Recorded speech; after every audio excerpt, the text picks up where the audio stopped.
dowladda dalka Eritrea ayaa beenisay in duuliyayaal u dhashay wadankeedu ay u goosteen dalka Itoobiya.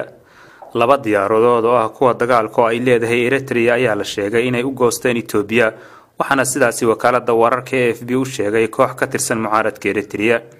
Nasruddin Ahmed Cali oo ah afhayeenka urur fadhigiisu yahay Itoobiya oo la yiraahdo Red Sea Afar Democratic Organization ayaa laga soo xigtay isagoo leh labada duuliye waxay ula baxsadeen diyaaradahoodii dagaalka ee yaryara dhinaca Makale waqooyiga Itoobiya subaxnimadii Arbacada.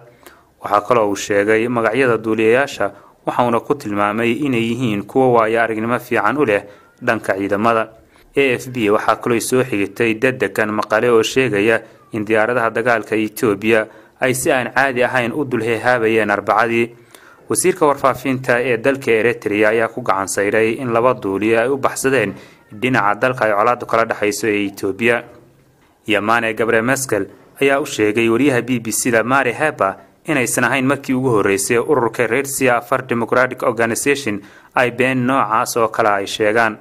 Itoobiya iyo Eritrea ayaa dagaal waxa uu ku dhexmaray xuduudda tan iyo intii u dhaxaysay sanadihii 1998 ilaa 2000. mana lahan xiriir diblomaasiyadeed oo labada dal u dhaxeeya, iyadoo heshiiskii nabadeed ee dagaalka lagu soo aftirayna uu si buuxda u dhaqangelin.